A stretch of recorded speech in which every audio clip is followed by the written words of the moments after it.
झुंझुनू में अरावली की पहाड़ियों के बीच आज से बाबा मालखेत की 24 कोसी परिक्रमा शुरू हो रही है।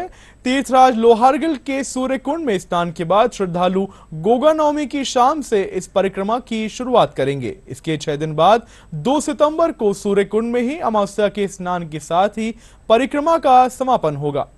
परिक्रमा का नेतृत्व ठाकुर जी की पालकी करेगी। झुंझुनू जिला कलेक्टर चिन्मय गोपाल सहित नीमका थाना जिले के कई अधिकारियों ने परिक्रमा की व्यवस्थाओं का भी जायजा लिया।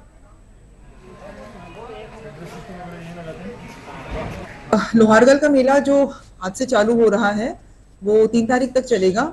तो कल हमने लोहारगल की जो माहेश्वरी धर्मशाला है वहां पर सारे जो लोकल प्रशासन है उसके साथ हमने सीकर के एसडीएम साहब और उदयपुर वाटी के एसडीएम मैडम को भी बुलाया था। उसके साथ हमने मीटिंग करी थी। अलग अलग पॉइंट्स पे डिटेल डायरेक्शन दिए गए हैं। जो पहला मुद्दा आया वो सबसे पहले ये आया कि वहां पे कुछ रोड्स खराब हैं। तो ऑलरेडी रोड का रिपेयर का काम शुरू हो चुका है, लेकिन उसके बावजूद कुछ रोड्स हमें बताई गई हैं जो खराब है, जिनका रिपेयर करवाया जा रहा है। उसके अलावा पीएचईडी के कुछ इश्यूज सामने आए कि टंकियां हैं तो उन टंकियों की सफाई करवानी है, कुछ जगह टैंकर रखवाने पड़ेंगे। तो वो पॉइंट्स को डिसाइड किया गया कहाँ पर टैंकर रखे जाएंगे। एम्बुलेंस की, फायर की, इन सब की बातें सामने आई। तो क्योंकि गलियां बहुत सकड़ी हैं तो अंदर बड़ी गाड़ी नहीं जा सकती है, तो छोटी गाड़ी के हिसाब से किसी और नगर पालिका से छोटी गाड़ी फायर की भी मंगवाई जाएगी। उसके अलावा मेनली 3 रास्ते हैं जिससे पहुंचा जाता है। तो तीनों रूट्स पर पार्किंग की व्यवस्था जो है उसकी प्लानिंग की गई कि पार्किंग कहाँ पर होगी। और उस पर कुछ और इश्यूज आए थे कि ट्रैफिक मैनेजमेंट वगैरह के रहते हैं।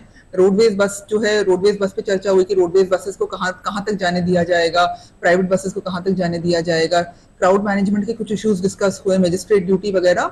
उसके अलावा कुछ ट्रांसफॉर्मर्स के इश्यूज सामने आए कि कुछ ट्रांसफॉर्मर्स सेफ नहीं है, तो उसके बारे में निर्देश दिए गए कि ट्रांसफॉर्मर्स को कैसे लगाया जाए कि वो सेफ रहें। और उसके अलावा कुछ और छोटे मोटे मुद्दे आए जो सरपंच वगैरह ने रेज किए, उनका भी हमने प्लानिंग की बिल्कुल माकूल व्यवस्था की जाएगी। पिछले साल लगभग 450 के आसपास का जाब्ता लगाया गया था। इस साल भी उसी के अनुरूप जाब्ता लगाया जाएगा। एडिशनल जाब्ता हम चूरू और सीकर से भी मंगवा रहे हैं और अच्छी तरह से व्यवस्था की जाएगी।